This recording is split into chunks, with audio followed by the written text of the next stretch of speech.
Olá, boa noite a todos. A gente vai iniciar a nossa aula. No final da aula também dá algumas informações em relação aí ao nosso cronograma. Está aí perto do nosso recesso. A gente vai tentar estipular algumas datas aí para as próximas atividades. Certo, a gente está aqui no nosso capítulo que fala sobre sistemas lineares. A gente já falou um pouco, né? A gente teve duas aulas desse conteúdo. Um que foi para falar, né, como é que é os métodos que a gente vai estar estudando para resolver sistemas lineares, que é o métodos interativos, essa parte aí. E o outro é a questão, né, quais são esses métodos? Eu também já mandei para vocês, é o método chamado método de Jacob. Só colocar aqui, fechar algumas.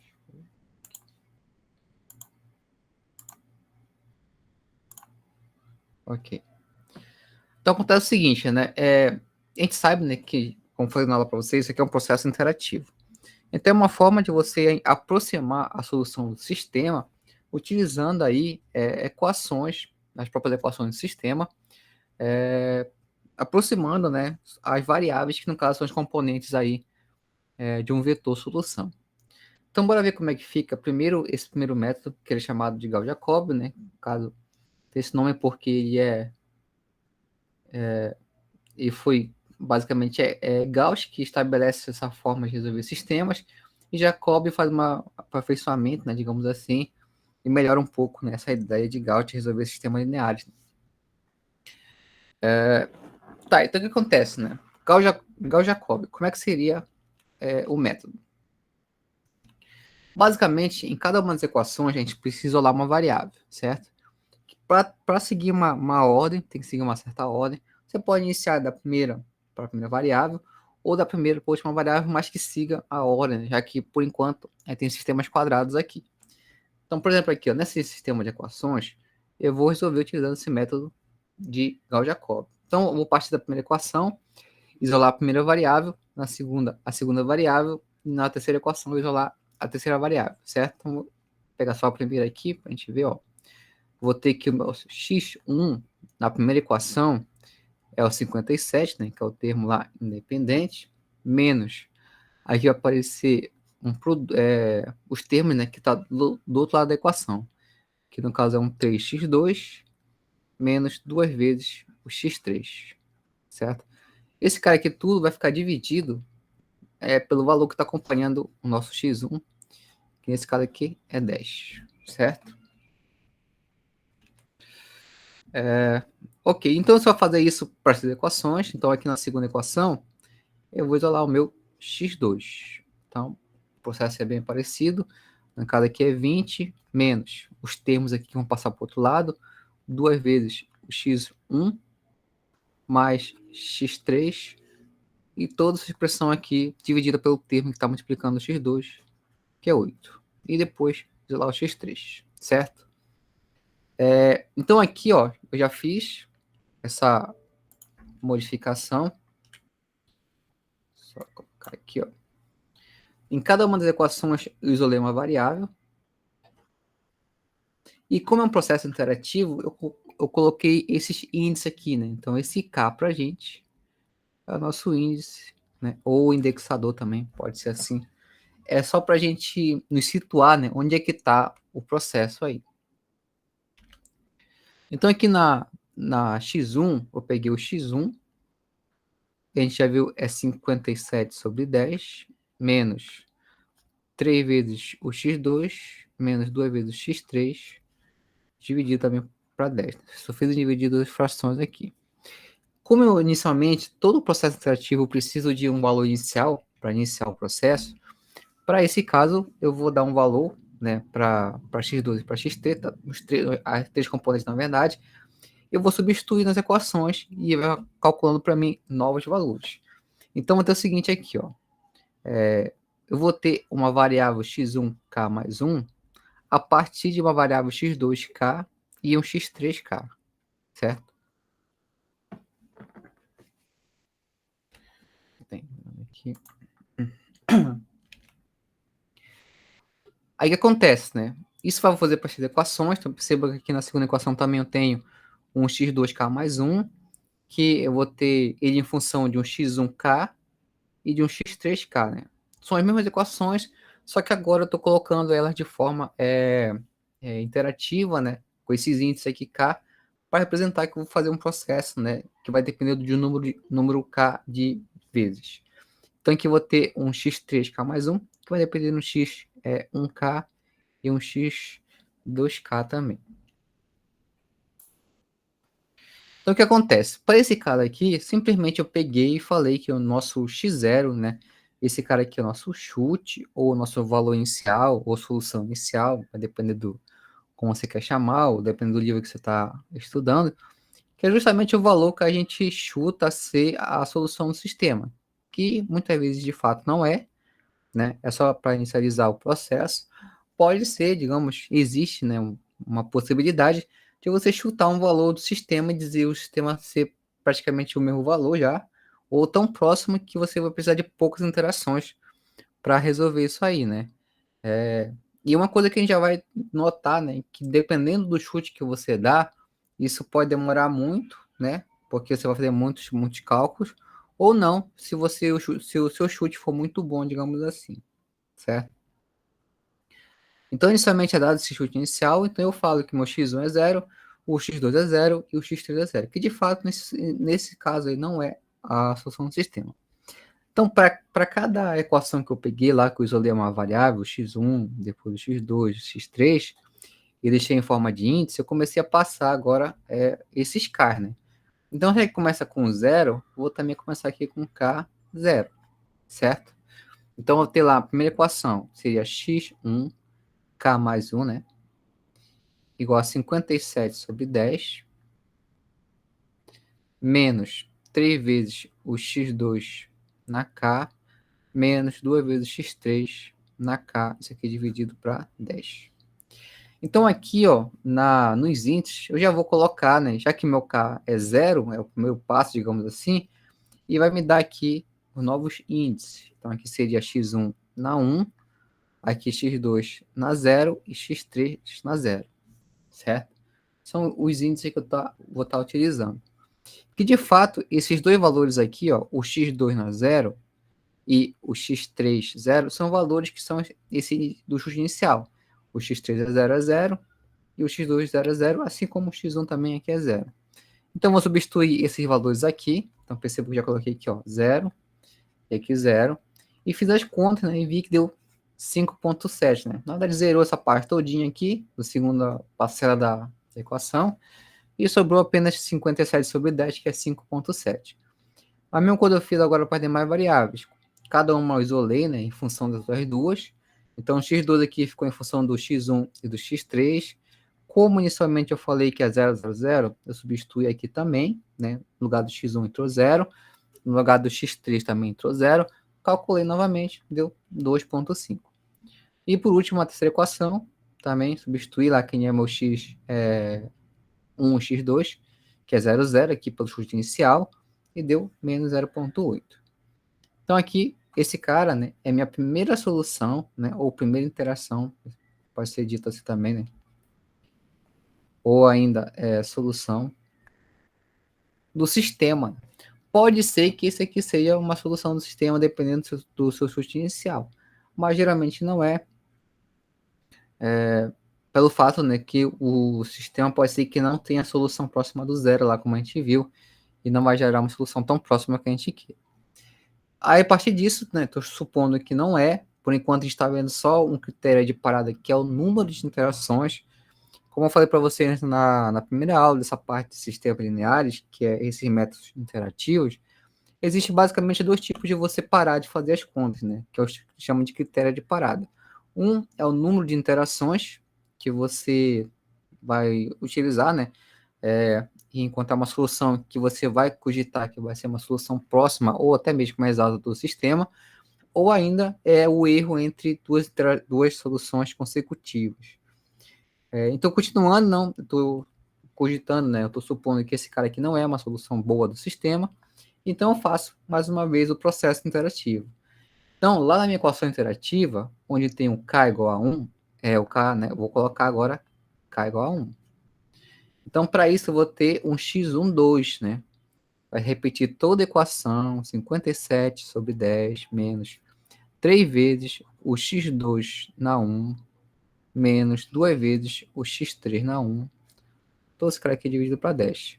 E esses valores aí, né? Eu tenho esse x2 na 1, o x3 na 1, que são esses valores aqui, ó, que eu encontrei anteriormente. E vou substituir aqui na minha equação interativa, vou encontrar o valor do x1, 2. Seria a primeira componente, né, da minha segunda solução ou segunda interação. Aí eu faço isso por demais, porque agora eu tenho soluções, então calculo também um x2, 2 e um x3, 2 a partir dos valores que eu encontrei anteriormente. Então, para isso, eu tenho aqui a nossa segunda iteração, ou ainda a segunda solução do sistema, certo?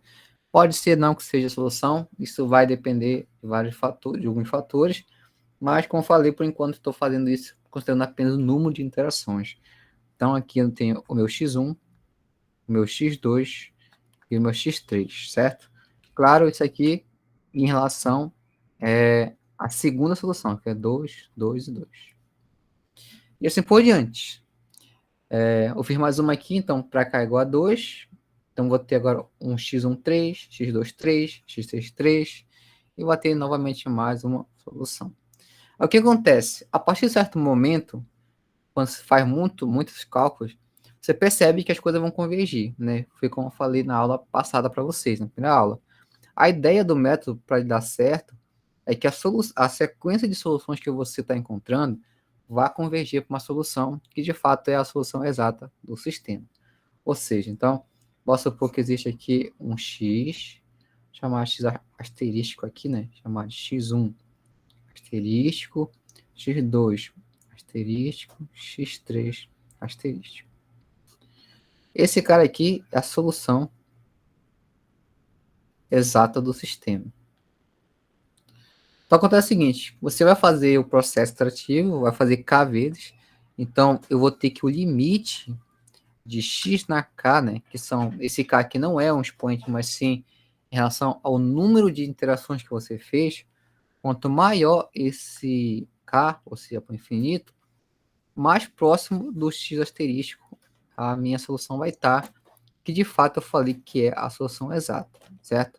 A priori, eu não sei, né, então até algumas vezes faz sentido, mas de modo geral não faz sentido a gente já ter a solução exata, né? Porque aí no caso a gente vai calcular outros valores para chegar numa coisa que a gente já sabe. Não faz muito sentido, apesar de algumas vezes a gente faz esses cálculos. Mas a ideia é a gente aproximar a solução exata, né? E como é que a gente faz isso, né? Visto que eu posso fazer isso de forma infinita, né? A máquina, você pode colocar, faz isso 1 milhão de vezes. E vai calcular 1 milhão de interações e vai aproximar a solução do sistema linear. Só que existe outro método que a gente vai ver, que é a questão da aproximação dos valores. A tendência é o seguinte, né? É sempre ficar mais próximo possível à solução do sistema. Então, vou fazer só uma ideia aqui rapidinho de um gráfico.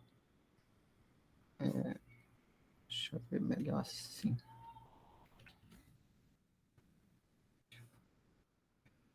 Aqui.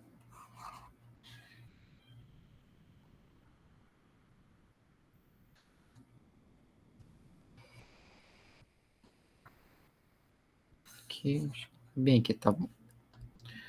Imagina esse cara aqui é um gráfico, né? Eu vou ter a solução do sistema. Aqui é o meu x, vou colocar xn aqui. Esse x asterístico é a minha solução do sistema, né? Então, vou traçar uma reta aqui só para designar que é a solução do sistema. Esse cara aqui, ok. E o que acontece? Quando você vai resolvendo o sistema, você vai encontrando soluções. Bora designar esses pontos aqui, essas soluções, como pontos num sistema aí de 3 coordenadas, né? Já que tem 3 componentes, então vou ter que uma coordenada aqui, outra aqui, outra aqui, outra aqui, outra aqui. Ou seja, Com o passar do número de interações, né, quanto maior aqui o número de interações, a solução que você vai encontrar vai ficar mais próxima da reta aqui, que cogito ser a minha solução exata do sistema. E uma forma de a gente analisar isso é calculando o erro entre duas ou mais soluções consecutivas.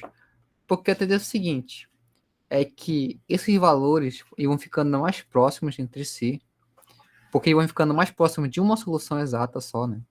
De um valor. Então a tendência é que esses pontinhos ficarem mais próximos entre eles.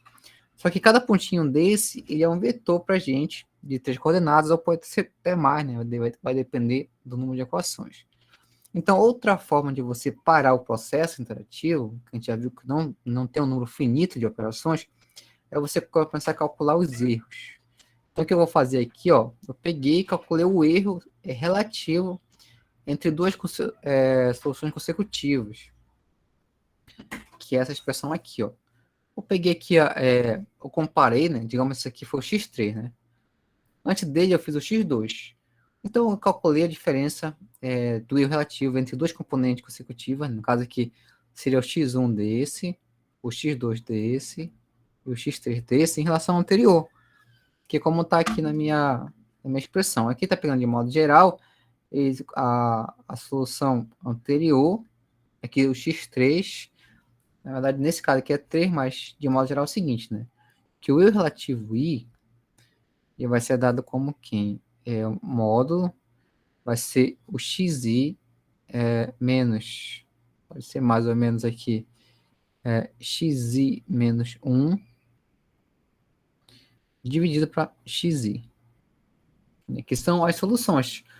Então, por exemplo, lá, o erro relativo 10 seria o erro das soluções de número 10, né, menos do 9 dividido por solução de número 10.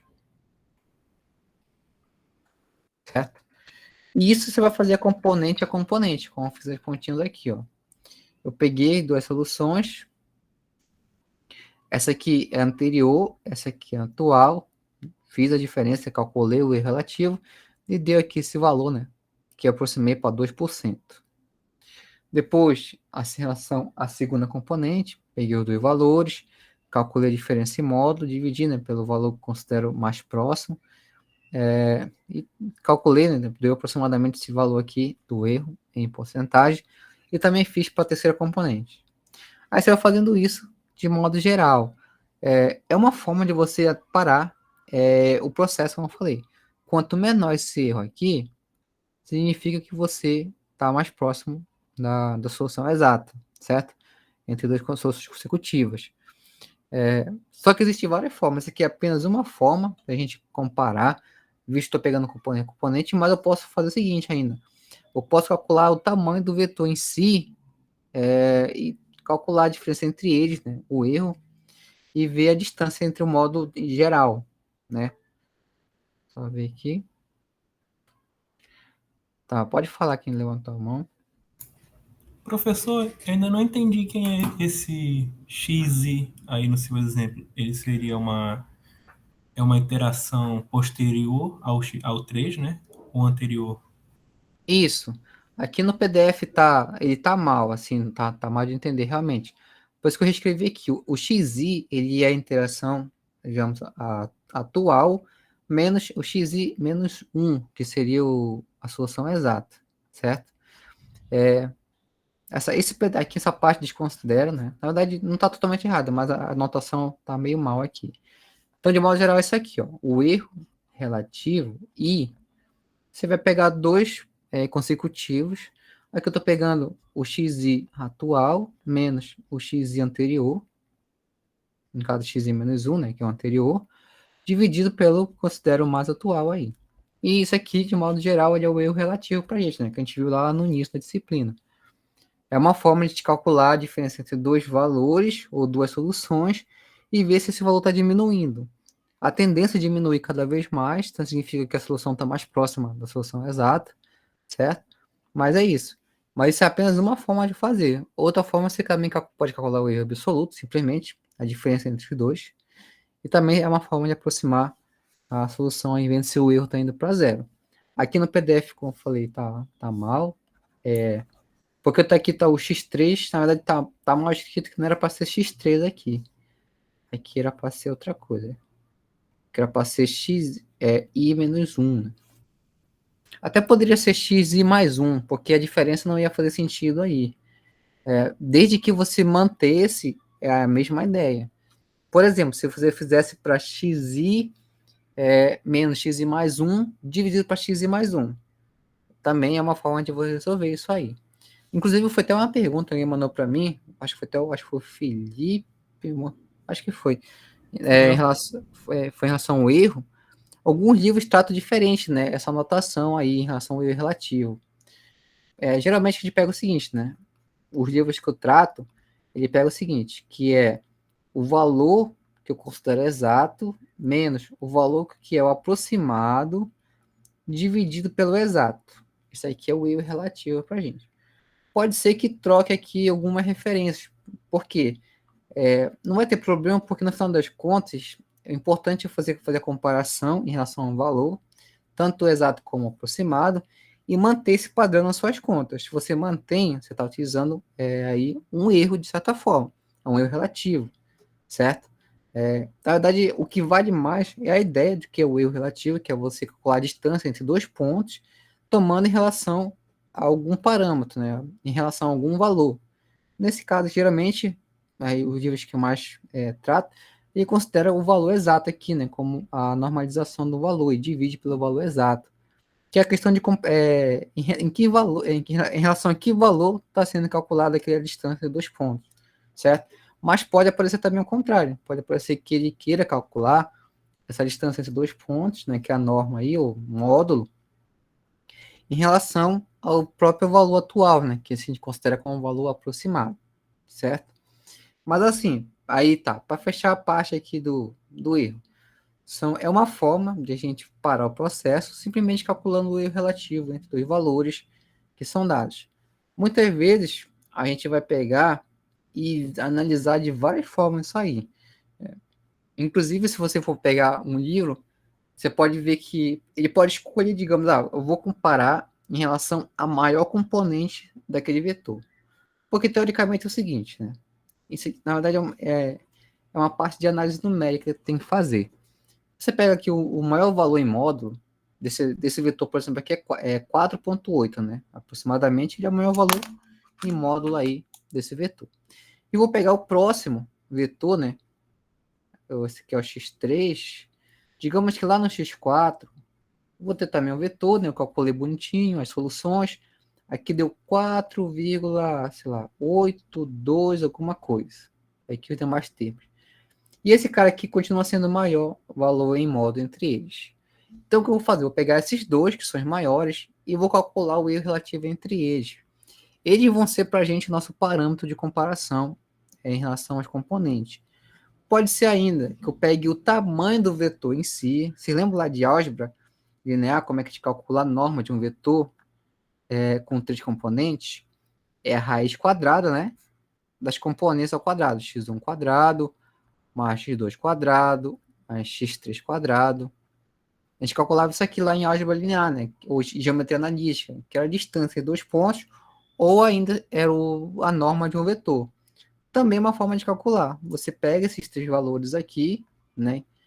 Que de certa forma é também um vetor para a gente, calcula a norma dele, o tamanho, e vai fazendo isso com os demais. Depois calcula a diferença nesse relativo e compara os valores, se vão diminuindo ou aumentando. Aí o que acontece? Vamos fazer, são várias formas de analisar, mas o ponto aí principal é ver que está diminuindo o erro entre os dois valores consecutivos.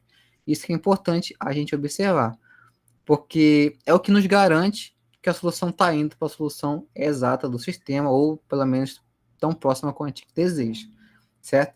Se você calcular, pegar quatro valores, digamos, né, quatro soluções consecutivas, e você começar a calcular o erro 2 a 2 e verificar que está aumentando ou está oscilando, né, muito, é porque esse sistema tem algum problema em relação à solução ou em relação ao método não é o bem apropriado para resolver. Agora, se você pega, né, calcula as soluções bonitinho, como a gente viu aqui, né? Várias soluções.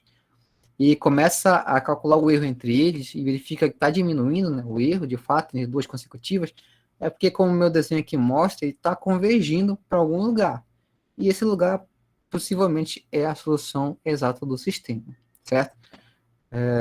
Agora, claro, né, isso vai valer muito quando a gente tem um sistema muito grande de equações e a gente não vai poder, digamos, fazer escalonamento, a eliminação de gastos, porque vai ser um custo muito grande você fazer, digamos, uma eliminação de Gauss com uma matriz de 50 por 50, digamos, né? Então, mais fácil é você resolver o sistema dando o chute inicial, no caso que é a ideia do método interativo, e lá pelas tantas, lá para o final, verificar se aquele valor que você encontrou está próximo da solução exata, só calculando o erro entre eles, certo? Então, aqui, ó, então a primeira parte fechou. Então, a gente tem ali o nosso primeiro método, que é o método de Gauss-Jacobi, que é esse. A gente dá o valor, isola a equação, dá o valor inicial, vai substituindo e vai encontrando a cada passo uma solução que a ideia é ser mais próxima da solução exata. Só que, além disso, né, aí tem um método melhorado, que no caso foi melhorado por esse cara aqui, né, o Seidel ou Seidel, então fala como pode falar.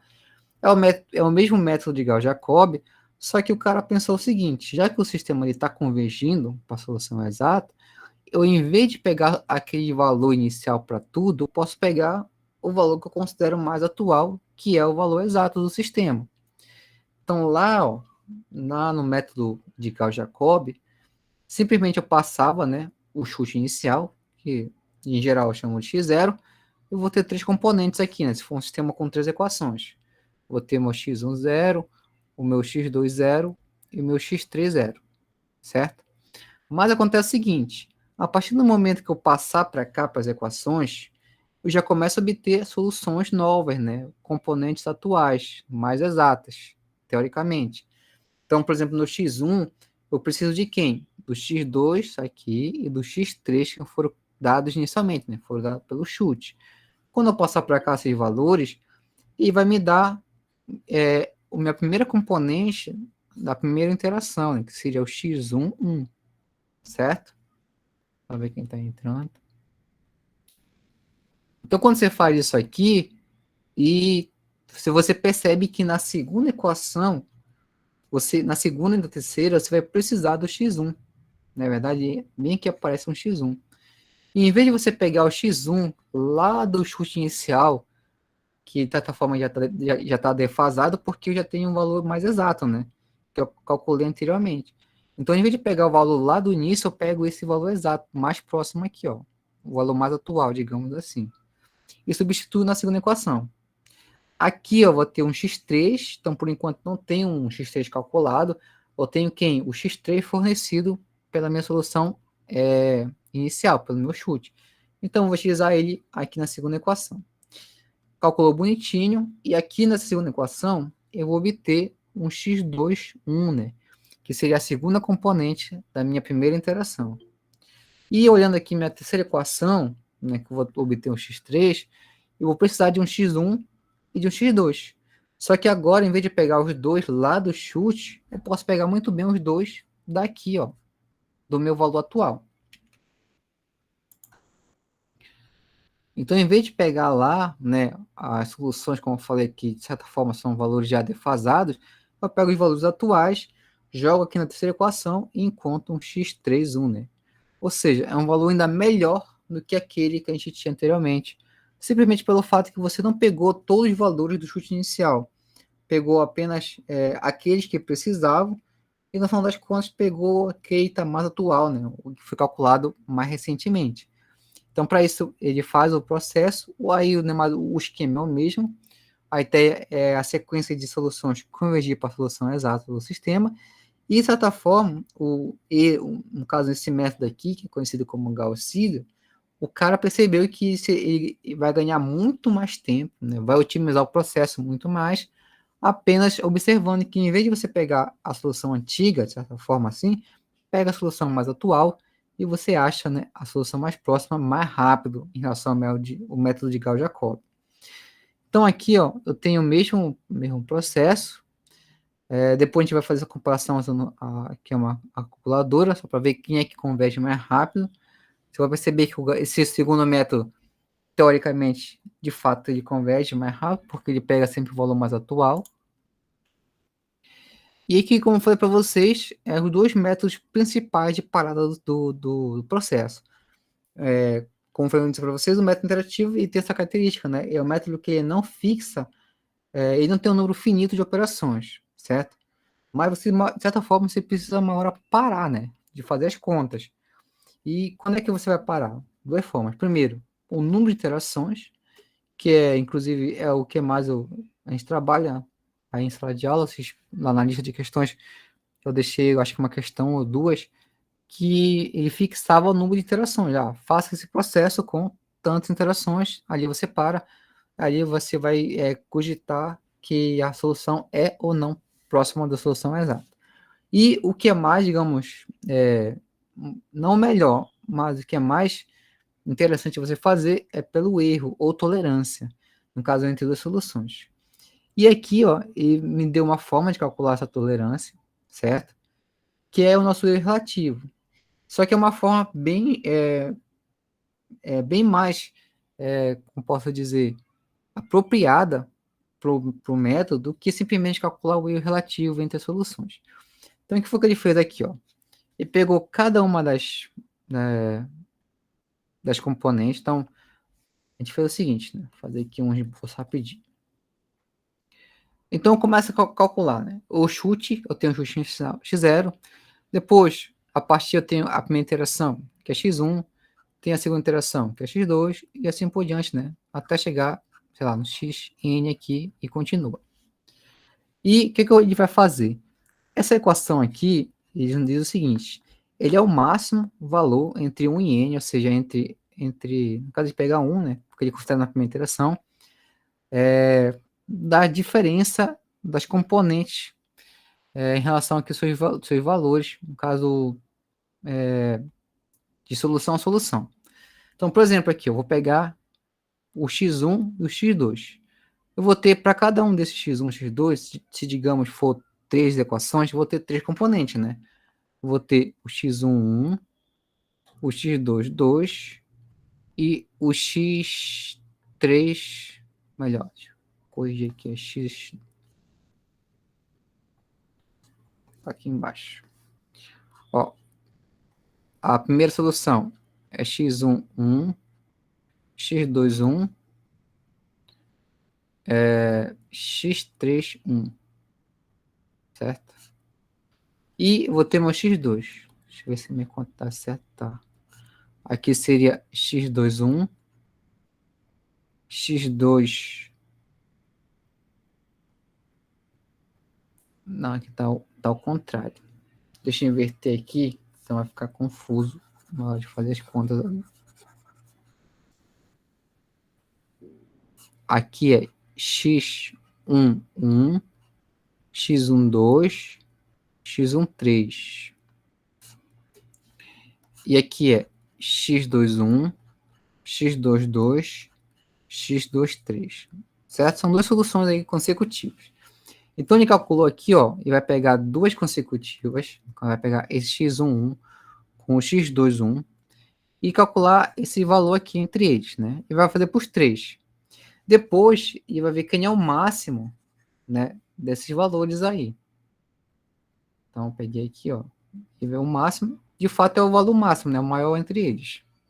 E depois disso, ele vai fazer o erro relativo, vai dividir pelo máximo da solução atual. Vai pegar um desses três aqui, e vai ver quem é o máximo entre eles, certo? E vai dividir pelo valor maior em módulo dos três componentes aqui atuais.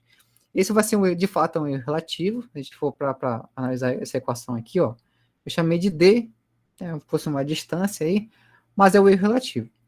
E você vai designar para esse erro relativo uma tolerância, né? Então, a partir de certo momento, quando esse processo de calcular as interações atingir, né, for menor do que a tolerância que você fixou, é porque de fato você já está bem próximo da solução exata que você queria. Né?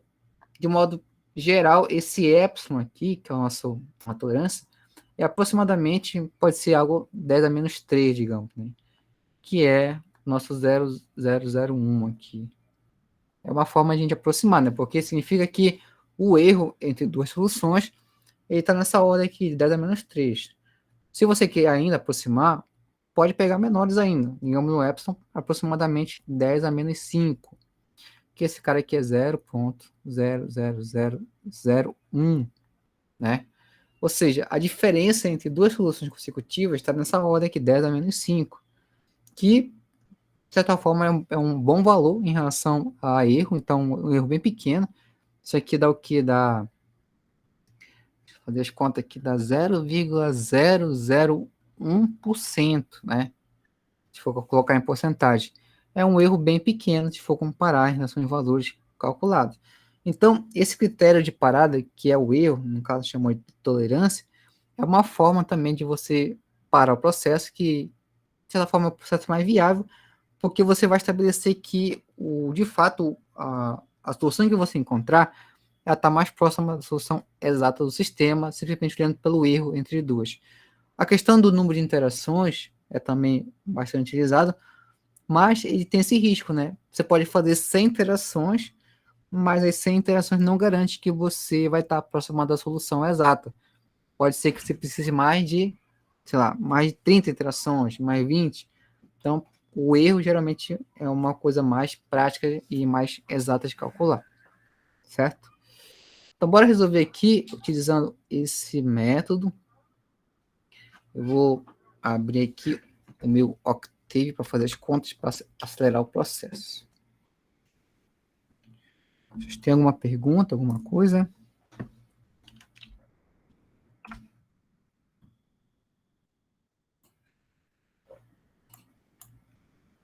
Não, por enquanto.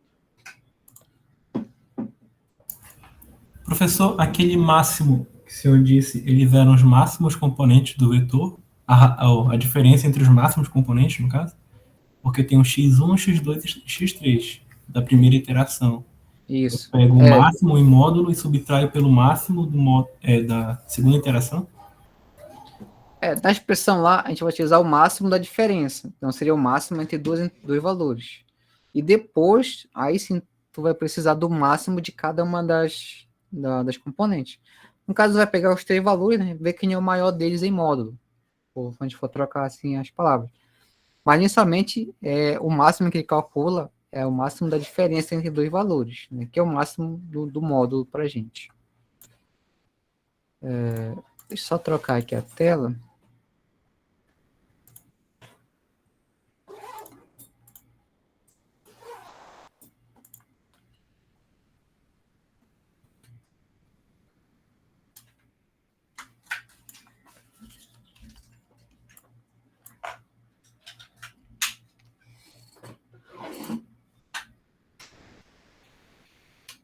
Tá, eu vou fazer as continhas aqui, ter uma ideia como é que a gente pode fazer essas contas e verificar, né, que vai dar nosso sistema. Aqui a questão também é muito de quem está fazendo as contas, aí fica a critério de quem está resolvendo, utilizando qual software, qual método, que acha mais prático, mais, claro, né, está utilizando o método, que esse caso é um método interativo aí.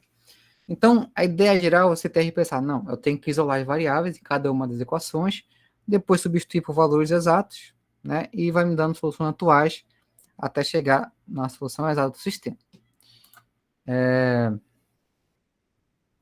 Então, aqui, como são três equações, eu vou fazer isso. Então, vai ter aqui, ó, eu vou dizer que o meu x... se eu colocar x1 aqui, acho que ali, entende? Vou colocar x0. X0. Vou criar um vetor aqui, ó, de 3 zeros. 0, 0, 0. Ó, esse x0, né, que tem componente 0, 0, é como se fosse meu chute inicial. Tanto é que se eu passar para ele, ó, ganhar o x0 na posição 2. É 0, certo? E retorna para a gente que é 0 porque é a minha solução inicial. Pronto. Eu tenho aí a minha solução x0. Depois disso, eu vou começar a calcular agora as soluções. Então, eu vou ter aqui meu x1. Então, vou colocar o seguinte. Para cá é igual a 1, né? Começa o processo interativo. Essa equação aqui embaixo. É que travou aqui. Bem aqui. Então, vou ter o meu x é 1. Cada aqui 1 vai ser quem? E vai ser 7 sobre 10 menos 2 vezes o x2, segunda componente, mais o x3, a terceira componente. Todo mundo aqui vai ficar dividido por 10, né? Nessa expressão aqui. Tá, e olha só, aqui, essa primeira equação, o que vai mudar? O x1, ele é uma componente, ele é o vetor, né? Que é a primeira interação. Eu chamei de x1, eu poderia chamar de outra coisa. Esse 1 aqui dentro do parênteses é o índice, então a primeira componente. E aqui vai entrar o x02 e o x03, que são os componentes lá do meu chute inicial. Então, quando eu der um enter aqui, ele calcula para mim um valor que é nosso valor exato aí, já. Não, peraí que eu errei aqui, eu dividi 2 vezes por 10, né? Peraí. Deixa eu atualizar aqui.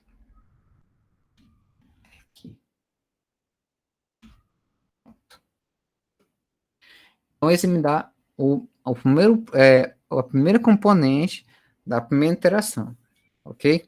Então, eu vou passar agora para a segunda, né? A segunda componente. Pegar a equação parecida, então aqui meu x2 é x1, 2, é menos 8. Aqui é x1, então aqui é x0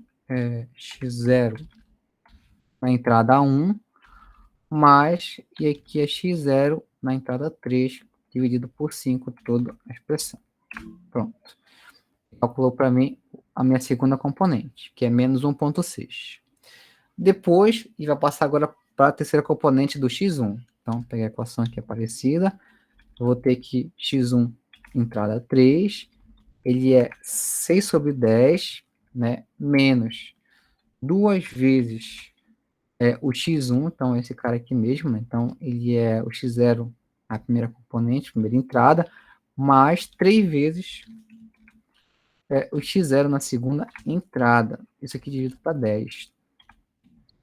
Pronto. Esse valor que a gente encontrou aqui, né, as 3 componentes, né, aqui está em forma de linha, matriz, é a primeira solução do sistema, como está aqui, ó. Primeira interação, 0,7, menos 1,6, 0,6, ok? Aí eu vou guardar ele, por enquanto, eu posso até fazer já o erro relativo, né, mas não tem muito sentido, porque o outro vai ser 0, o inicial. Então, não vou fazer, vou só guardar aí esse cara. Então, aqui, não, clean, já está salvo na minha memória aí. Agora eu vou fazer para K igual a 2. Isso aqui a gente está fazendo meio que manualmente, por enquanto, né? O processo em si de fazer o algoritmo, uma forma interativa e recursiva, no caso, ele vai resolvendo para a gente. Depois a gente vai entrar nessa parte, mas primeiro a gente tem que ter uma ideia como é que a máquina vai fazer, para depois passar os comandos, né? Aí sim, e vai fazer todo o processo sem a gente precisar ter que fazer linha por linha, né? Passar todas as linhas para a máquina. Beleza. Então, aqui para cá igual a 2. Vou começar a fazer a mesma coisa agora, só que agora com x2. Então, eu vou ter um x1 aqui, 1. Vai mudar essa equação. Então, se eu olhar aqui embaixo, ó, eu vou ter agora meu x2. Na minha primeira entrada, vai ser 7 sobre 10, menos 2 vezes o meu x1 na segunda entrada, que é aquele menos 1,6. E aqui seria o meu x1 na terceira entrada. Tudo isso dividido para 10. Então, a gente calculou aqui minha primeira componente da minha segunda interação, que é 0,96. Depois, novamente, agora eu vou calcular na segunda equação lá, x1, 2. Então, vamos mudar aqui. Vai entrar 2 aqui, menos 8 sobre 5. Aqui vai entrar o x1, 1. Aqui é x1, 3, na posição 3, calcula a segunda componente. E depois, o nosso x1 na terceira entrada, aí eu vou mudar, aqui é 2, c, né, 2 vezes, aqui é 1, e aqui também é 1. Pronto, calculou para a gente a segunda solução aqui do sistema. Aqui eu já posso calcular o erro, né? Mas por enquanto não vai atingir aquele que a gente queria, mas já dá para calcular o erro. Para ficar mais bonitinho, eu vou colocar isso dentro de uma matriz. Então, eu vou ter aqui, ó, deixa eu limpar a tela. Eu tenho 3 soluções, né? Eu tenho x0, eu tenho x1, eu tenho x2. Né? Tem essas 3 soluções por enquanto. O 0, que é o chute inicial, o x1, que é a primeira interação, e o x2, que é a nossa segunda interação. Eu posso colocar esse cara aqui dentro de um vetor, uma matriz, só para ficar mais organizado. Então, vou chamar solução, o nome da matriz, onde cada linha da matriz, ele é para a gente uma solução do sistema. Então, x1, x0, x1 linha, só para deixar em forma de coluna, x2 linha também. Tá aqui, ó. Então, aqui, ó, tem 3 colunas, cada coluna dessa representa para a gente uma solução do sistema. Eu vou fazer mais uma, para a gente ficar... para ver que o negócio está indo para algum lugar, certo? Eu vou colocar direto aqui, não vou fazer as continhas para colocar. Então, aqui seria para cá, igual a 3. Para cá igual a 3, eu vou fazer toda vez as 3 equações. Então, x1, vamos mudar aqui, no caso aqui é x3, na primeira entrada, é 7 sobre 10, menos 2 vezes, aqui vai entrar 2 já, né, que eu calculei anteriormente, que é 2 também, calculo lá, vamos a primeira, eu devo ter diferente aí da minha solução, não sei, pode ser que minha conta esteja errada, mas para deixar como está aí. Depois, vou ter agora x1 na entrada 2, eu vou modificar, aqui é 3, aqui é 2, aqui é 2. E eu vou ter lá mais um, que é nosso x1 na tela 3. Eu também vou modificar. Seria a terceira componente da terceira solução, 2 vezes aqui já a segunda, e aqui a segunda. Pronto. Então tá aqui, acho que a conta deve estar errada, depois eu vou verificar bonitinho. Vou só deixar agora na minha solução aqui, na minha matriz solução. Vai entrar mais uma. Tá diferente os valores, porque aqui é para K2, professor. Deixa eu ver. Realmente, eu teria que verificar aqui. Deixa eu ver. 0,96. Mas tá estranho. Mas enfim, bora ver aqui a questão do método em si. Então, calculei os 3 valores. Eu vou deixar aqui a minha terceiro vetor, né? Terceira componente lá. Tá aqui 3 cada uma dessas colunas é uma solução para a gente. E o que a gente olha? Né? Aparentemente, está indo para algum lugar, né? A gente olha a primeira linha aqui, a segunda linha e a terceira linha. Vou calcular mais um, agora já está tudo salvo aqui, não precisa estar relembrando. x1, vou mudar aqui, agora eu tenho x4, aqui vai entrar 3, vai entrar 3. Depois, um x2, melhor, um x1 na entrada 2, vou mudar, x4, aqui é 3, é 3. Um x1 na entrada 3, também vou mudar, aqui é 4, é 3, aqui é 3. Pronto, calculei mais uma, vou lá no meu matriz solução e incluir aqui uma coluna mais, só para deixar bonitinho. Aqui, ó. Perceba que aparentemente ele está indo para algum lugar, as componentes das soluções bem próxima entre elas. Acho que aqui a partir já da terceira e da quarta, já nosso erro já está bem próximo, já começa a diminuir bastante. Então, o que a gente vai fazer, né? Como é que a gente vai fazer agora em relação ao erro, né? Que é nosso critério de Prada.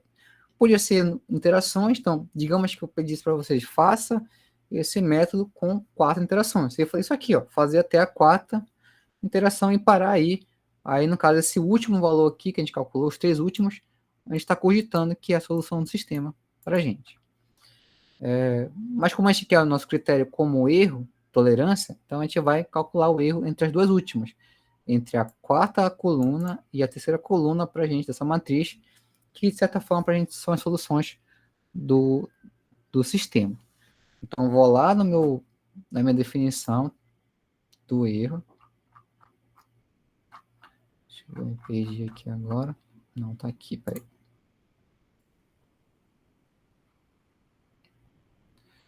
Tá bem aqui, ó.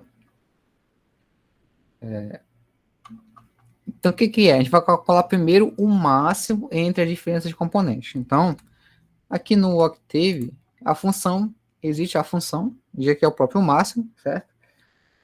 Caso não tenha função, aí é uma questão de comparação mesmo, né? Você vai calcular a diferença e ver quem é o valor maior entre eles. Então, aqui existe a função máximo, né? Se você digitar máximo, ele vai encontrar para você.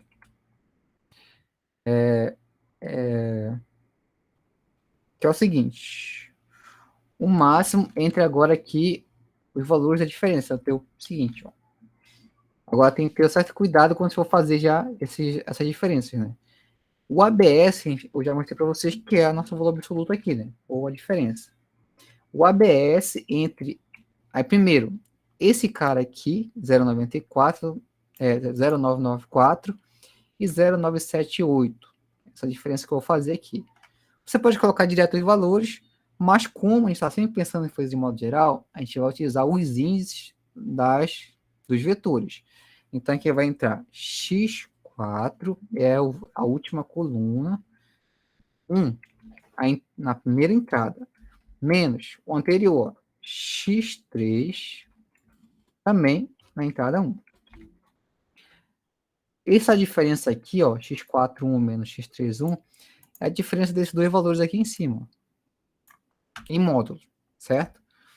E como eu quero calcular agora o máximo, vou fazer isso para as 3 componentes. Isso aqui para a primeira.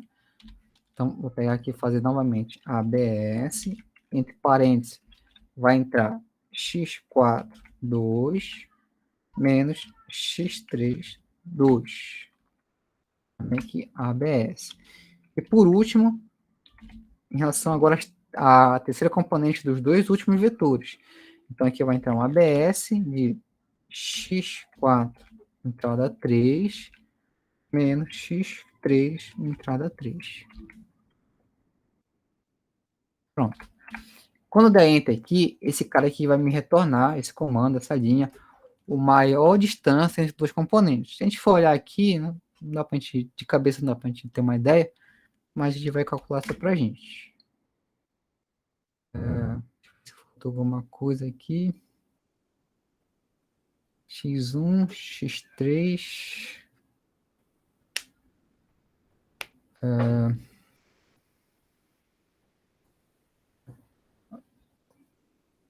o valor inteiro.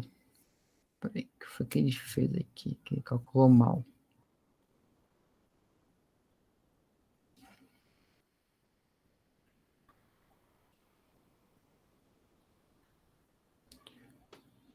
Só confirmar que o x3 é aquele valor mesmo, 09660. É isso. Mas tá faltando fechar algum parênteses, deixa eu ver aqui.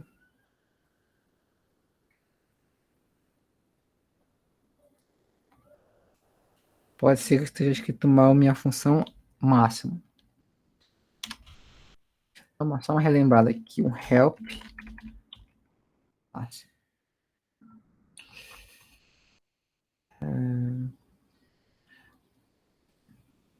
Tá, ele calcula o máximo.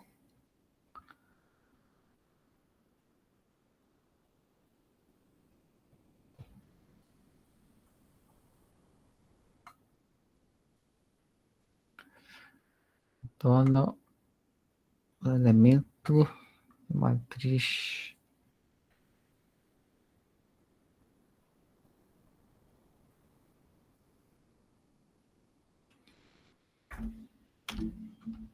Deixa eu ver aqui o máximo.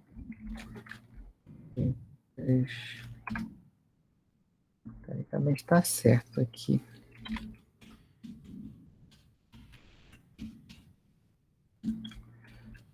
BS, X1, X3. Aqui a BS também X4, 2. X3, 2. Fecha parênteses. E aqui também ABS. E não está calculando para mim essa diferença aí para o número inteiro.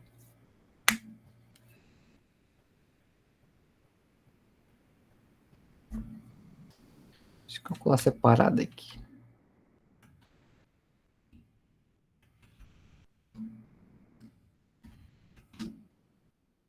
Esse aqui. Aqui é 2, 2. Aqui é 3, 3. Tá, esse aqui é o maior valor.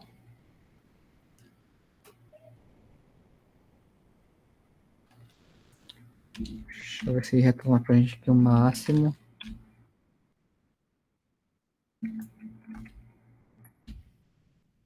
Esse é o valor.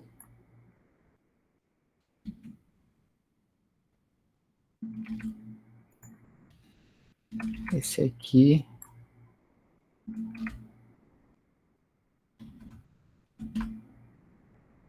Ele não tá dando algum problema em relação ao número inteiro. Falando para converter para o número inteiro.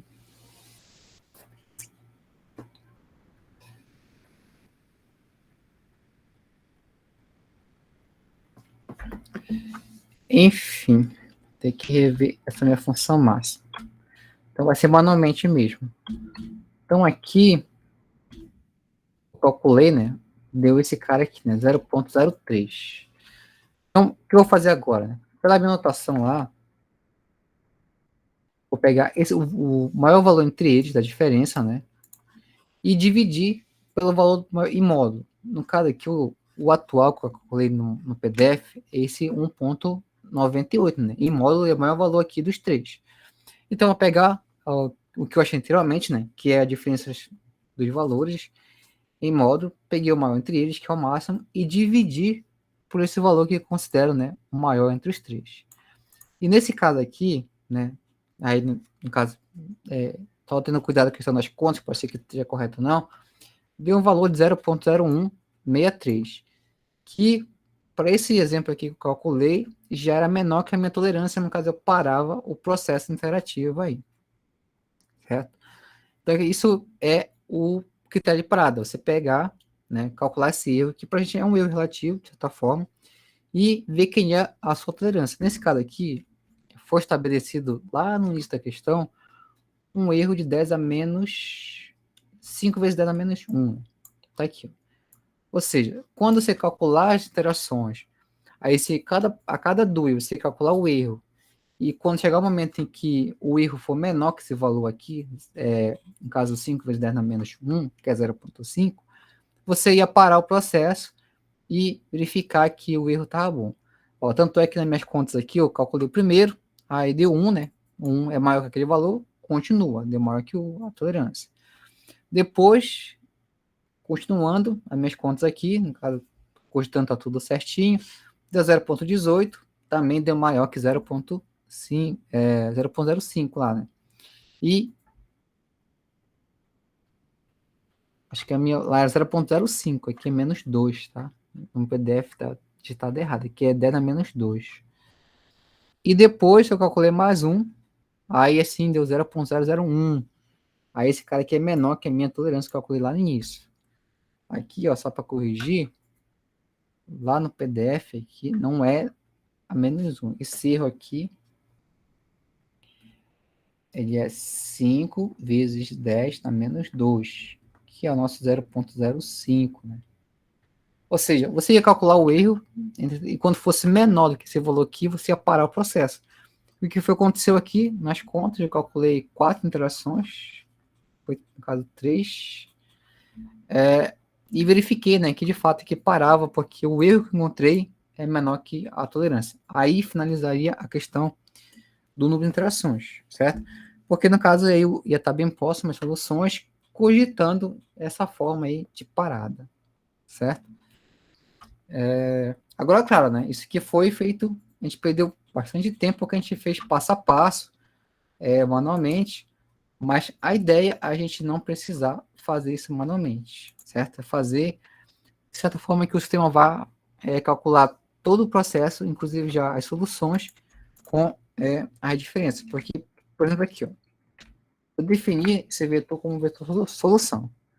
Eu posso muito bem, com essa matriz, já definir que não é meu erro, só pegando as componentes. Porque, lembra que eu falei para vocês, aqui no Octave, no MATLAB, no Scilab, se você passar para aí a localização, linha, coluna, ele mostra para você quem é o elemento. Então, se eu passar a solução aqui, ó, que é o nome da minha matriz, na terceira linha e primeira coluna, não, melhor, primeira linha e terceira coluna, ele me retorna o valor que é esse cara aqui, ó. Ok? Então, para isso, deixa eu ver se eu pego. Tá. Cadê? Aqui. Então, posso já calcular esse erro, não utilizando os vetores que você calculou lá e separou, né? Cada um, mas pegar a solução em relação à matriz solução do sistema, que é a sequência de soluções aí. Então, por exemplo, aqui, ó, eu vou pegar, vou repetir aqui, opa, peguei a matriz todinha, aqui. Eu vou calcular agora o erro, né, entre esses dois consecutivos, os dois últimos. Então, eu vou pegar aqui, chamar de D1, que é o ABS. Aí, no caso, vai entrar solução e a posição do cara que você está calculando. A posição dele aqui, ó, no caso, é esse 0994, ele está na primeira linha e na quarta coluna, né? Melhor, quinta coluna. Menos solução. O anterior, ele está na primeira linha e na quarta coluna. Ele calcula para a gente uma diferença que é o nosso erro aí, ó. Eu faço isso com os demais. Depois, com a segunda linha. Depois, com a terceira linha. Pronto, calculou. Depois disso, calculo o máximo entre o D1, o D2 e o D3. Aqui eu estou no problema, no erro. Ao repetir 2 vezes D1 ali, né? Ela vai repetir 3 vezes o D1. Deixa eu só refazer essa conta aqui. D1.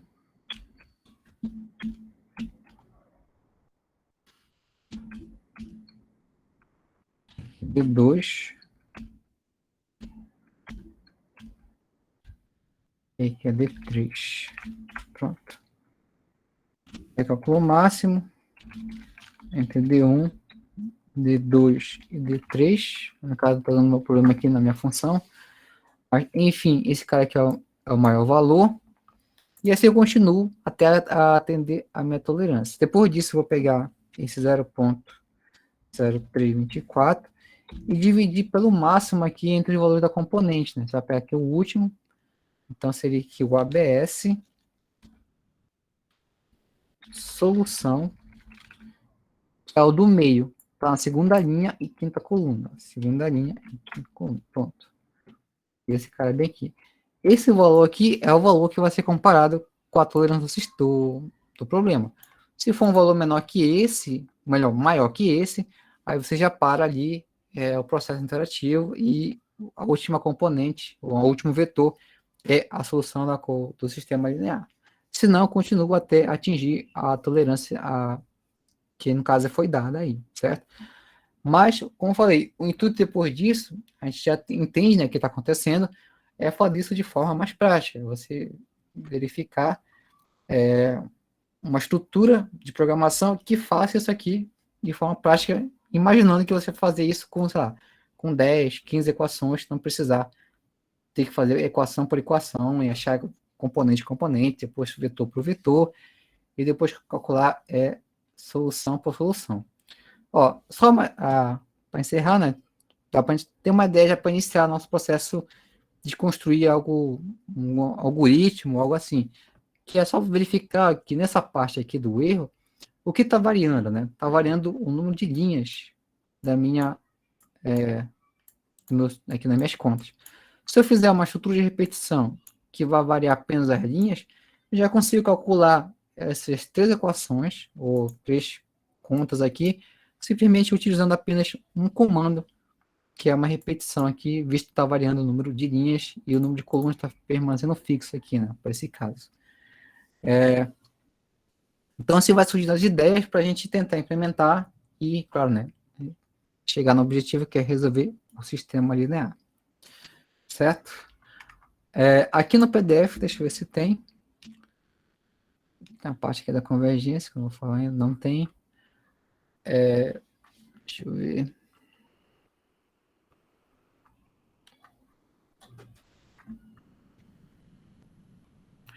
Aqui no PDF não tem um algoritmo pronto, escrito aí, ou pelo menos uma ideia de como implementar isso. A gente pode ver na nossa próxima aula uma ideia, né, para fechar essa parte. E depois também, na próxima aula, eu vou falar a questão da convergência, né? Como é que a gente pode também uma forma de garantir que o sistema ele vá para uma solução, ou pelo menos, né, ele vá atender a solução exata do sistema. E também existe um critério chamado critério de linhas ou critério de colunas que nos garante que o sistema vai ter solução aí para um método interativo, certo? Ok? Então, por hoje era isso. Alguém tem uma pergunta? Professor, desses métodos que você já passou para a gente desde o escalonamento, qual é o que usa menos memória de uma máquina para ser executada e é mais confiável ao mesmo tempo? Ó, até então a gente já viu o mais atual, o Gauss-Seidel, ele é o mais eficiente, por questão de número de operações, né? Consequentemente, quanto menor o número de operações, menos memória ele vai utilizar no computador. Então, digamos que tem um problema robusto aí, que tem muitas equações, mais de 30 equações, você pode utilizar esse método de Gauss-Seidel que consegue resolver ele de forma eficiente em relação aos outros que a gente já viu. Agora, claro, né, existem outros métodos muito mais eficientes, né, que resolvem isso aí.